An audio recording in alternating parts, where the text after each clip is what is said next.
welcome back to the channel. So before we begin the video today, I just want to remind everyone to go ahead and like and subscribe. Comment down below. Check the description of this video and all the other videos on my channel if you're in a position to help the channel grow in any way. I have links there for my Patreon, Teespring, and several other support links, as well as the usual advocacy links. With all that out of the way, folks, thank you for watching today, and let's get on with the video. Hi, folks, and welcome back to the channel. So we're continuing on our series here with our yearly countdowns, top 5 from each year from the 80s.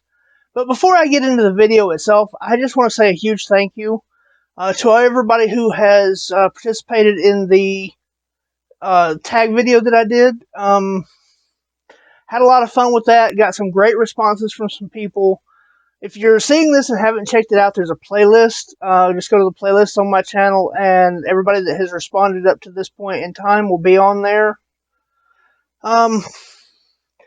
So yeah, I'm just continuing on with this. There's no more tags involved, but hey, if you want to do it, more power to you. The link for Wikipedia's list will be in the description below. So with all that aside, and all my thank yous, let's get on to the list. So starting with the special mention,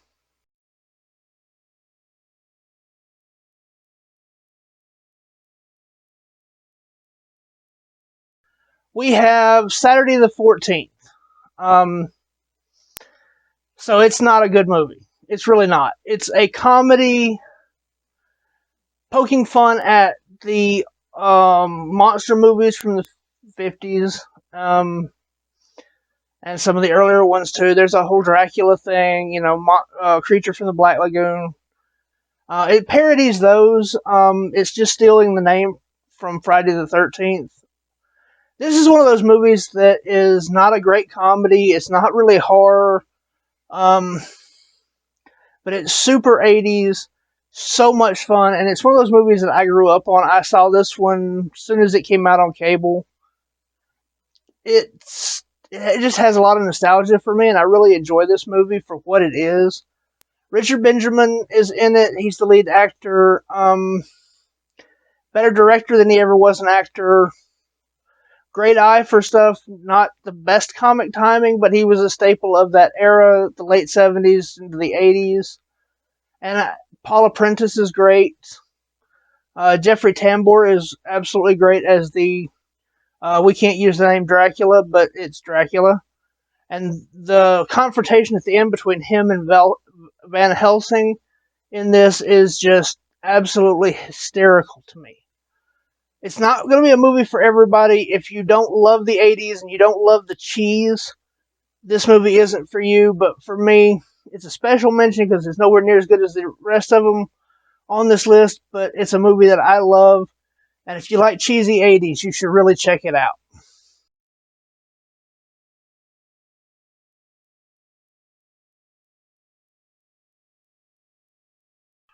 So number 5 on the list is Hell Night.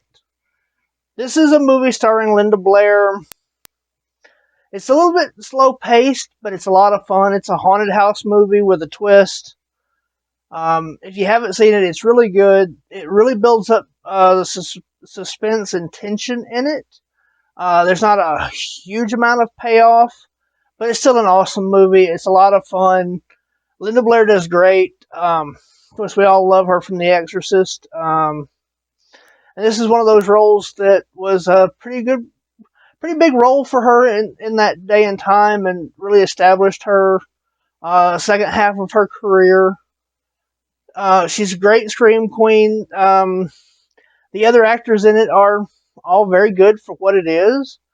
There's some annoying parts of it, and like I said, the pacing is a little bit dated, if not a lot dated. But I love this movie, and it's number 5 on my list.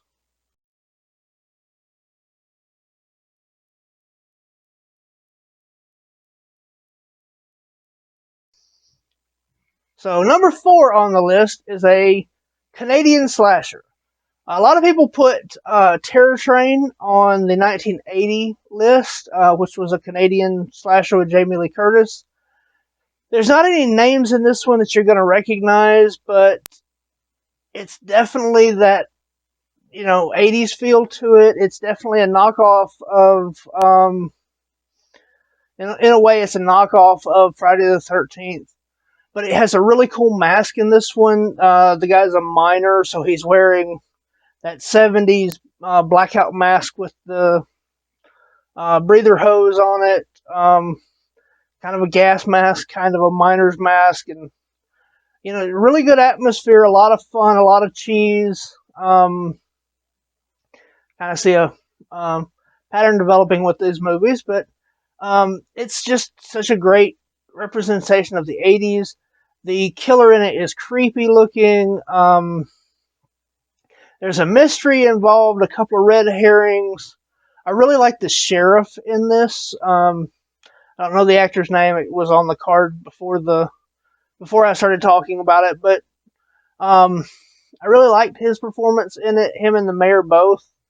The young people in it are all mine workers, celebrating Valentine's Day that they're not supposed to. This town doesn't because of a terrible accident that happened years ago.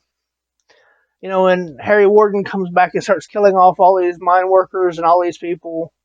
Great story, good twist, and while not the goriest thing out there, even with the stuff added back into it that Scream Factory has done, there's quite a bit of good gore in it, but it's not great. It's not Tom Savini, but it's a fun movie, and it's one that I've enjoyed for probably since it came out.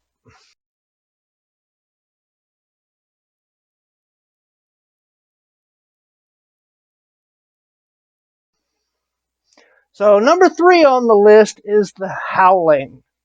Dee Wallace has a close encounter with a serial killer. She goes away to a psychiatric resort. Unfortunately, the resort's full of werewolves. It's a classic werewolf movie in some ways, but it's directed by Joe Dante, and it definitely injects that Joe Dante sense of humor into it. There's tons of little things in there, Easter eggs in it. A lot of fun movie, great transformation. Because of the way that Joe Dante handled this is the reason that he got Gremlins just a couple of years later. So it led to bigger and better things for him.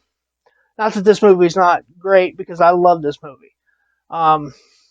In fact, honestly, the top 3 on this list are pretty well, 2 and 3 anyway, are for sure interchangeable, and it's kind of verging on it with number 1 on this list. So this movie is a great movie. The werewolf transformation is great. The effects on it were done by Rob Bottin, and we all know what a master he was with creature effects and stuff like that. So it's so much fun. Really enjoy it. There are some budgetary restrictions in it that make things a little bit interesting, but it honestly just kind of adds to the charm. This movie's got a lot of heart to it. Great scenes, and yeah, it's my number 3 for this year, and it's an awesome flick.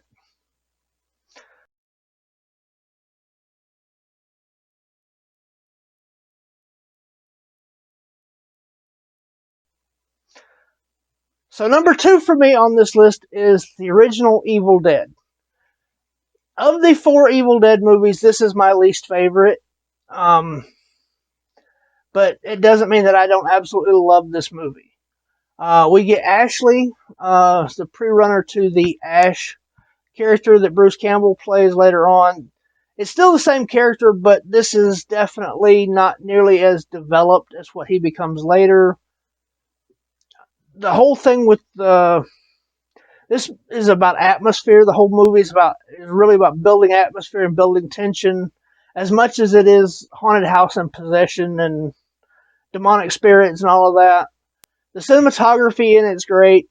The claymation towards the end of it doesn't really hold up for me. It's the reason that it's the lowest of the Evil Dead franchise, but it holds up pretty well. I love this movie. I really enjoy it. There are several iconic scenes in it.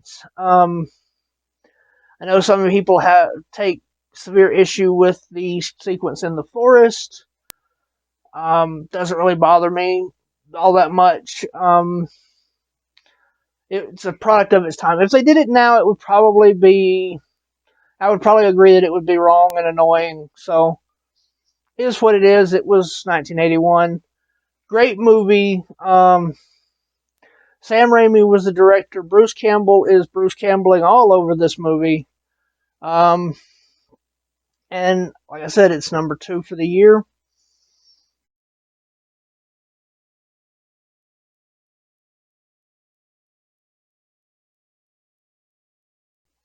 So my number 1 movie for 1981 is going to be An American Werewolf in London. Okay, so I may be a little bit basic on this one, on this countdown, and specifically this pick, and maybe even the last 2. But American Werewolf in London, John Landis and Frank Oz, behind the scenes. Frank Oz even has a cameo in it. 2 backpackers going through, in England, and they get attacked by a werewolf because they don't follow instructions. Both this one and The Howling coming out in the same year. This was an awesome year for werewolf movies, but both of them have kind of the same little turn of the knife at the end of it. Spoiler alert if you haven't seen these 2 movies, but the final transformation happens, and it happens publicly in both of these movies. Now, for everything that the werewolf effects and the change effects were in The Howling, which were awesome, there's a reason why this one is so talked about and why everybody loves this one. The transformation sequence in this one, Stan Winston did this, and it is another level. Of course, John Landis directing. There's a lot of humor thrown into this one. A lot of people even consider it a full-on horror comedy. But it's a really good story. The lead actress that's in it, that's the love interest, is played by Jenny Agutter, who I loved since I was a little kid and saw her in Logan's Run. And she's great in this one. She really does well. There's a weird dream sequence in the middle. It's a lot of fun, and I really enjoy. And just the way that the whole story goes, and the way that his friend who was killed in the attack, the dark humor of him trying to convince his friend to kill himself before he hurts other people. It's a really great story. John Landis does great as the director. Pay very close, if you haven't seen it, pay very close attention to the soundtrack as you're going through it, because there's a huge theme with that, and it's wonderful. It's kind of all I got to say about that one. It's a classic for a reason, and I figured that everybody's seen it. So if you haven't, all 5 of the movies on this countdown you should see. If you love your 80s cheese, check out Saturday the 14th as well. So as always, folks, I want to wrap up this video by saying thank you so much for watching. Please give this video a like and a subscribe. Down in the description below, there will be links to social media. There will also be support links for the channel. If you like what I do, and you're in a place to help this channel out, I have Buy Me a Coffee, I have an Amazon list, and I have a Patreon if you'd like early access to these videos like this, and even some behind-the-scenes stuff. With that being said, as I always end my video with, y'all be good, y'all be safe, and y'all have a good one.